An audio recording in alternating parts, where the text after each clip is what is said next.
Welcome to Swaroopa world అండి. ఈరోజు Puri curry తయారు చేసుకుందాం. ఈ కూరను బొంబాయి చట్నీ అని కూడా అంటారండి. ఇది అన్ని బ్రేక్ఫాస్టుల్లోకి చాలా బాగుంటుందండి. ఇప్పుడు కావాల్సిన పదార్థాలు చూద్దాం. ఒక ఆలుగడ్డ ఉడకబెట్టి పొట్టు తీసి రెడీగా పెట్టుకుందాం. కరివేపాకు, ఉల్లిగడ్డ ముక్కలు, కొత్తిమీర, పచ్చిమిర్చి ముక్కలు కట్ చేసుకోవాలి. తర్వాత 3 స్పూన్ల శనగపిండి గిన్నెలో వేసి కొద్దిగా నీళ్లు పోస్తూ ఉండలు లేకుండా జారుగా పిండిని కలుపుకోవాలి.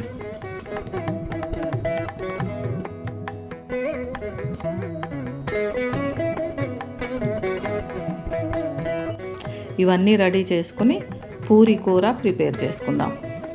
2 స్పూన్ల నూనె వేడయ్యాక ఆవాలు, జీలకర్ర, మినప్పప్పు, శనగపప్పు వేసి కలపాలి. పప్పులకు కొలతలు ఏమీ ఉండవండి, మన రుచికి తగినట్లుగా వేసుకోవాలి. పప్పులు కొంచెం వేగాక ఉల్లిగడ్డ ముక్కలు, 1/2 టీ స్పూన్ ఉప్పు వేసి కలపాలి. ఉప్పు వేసి కలిపితే ఉల్లిగడ్డ ముక్కలు మాడిపోకుండా త్వరగా మగ్గుతాయి.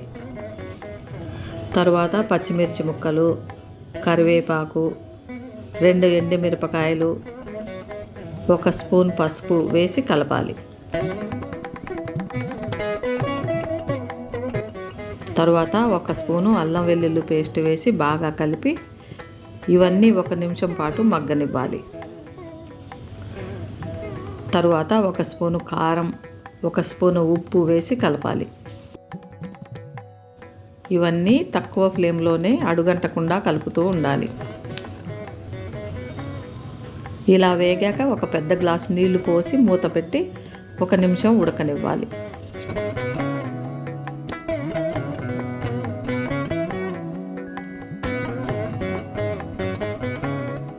ఒక నిమిషం ఉడికాక ముందే రెడీగా ఉడకబెట్టిన ఆలుగడ్డను చిన్న ముక్కలుగా కట్ చేసుకోవాలి, లేదా చేతితో చిదమాలి. పెద్ద ముక్కలు లేకుండా చూసుకోవాలి. ఇలా మనం చేతితో ఆలుగడ్డను చిదుముకుంటే కూర గ్రేవీగా ఉంటుంది. ఆలుగడ్డ కూరలో వేసి కలపాలి. గ్రేవీ రుచి ఆలుగడ్డకు పట్టేలా 2 నిమిషాలు ఉడకనివ్వాలి. తరువాత రెడీగా ఉన్న శనగపిండి కూరలో వేసి కలపాలి.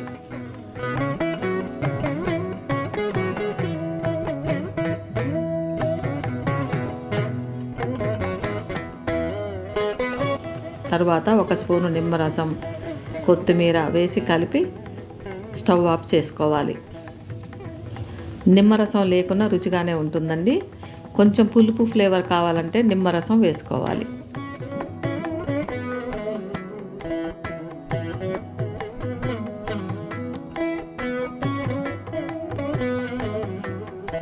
చాలా టేస్టీగా ఉండే పూరీ కూర రెడీ. అన్ని బ్రేక్ఫాస్టుల్లోకి బాగుంటుందండి. పూరీలతో కాంబినేషన్ సూపర్గా ఉంటుంది.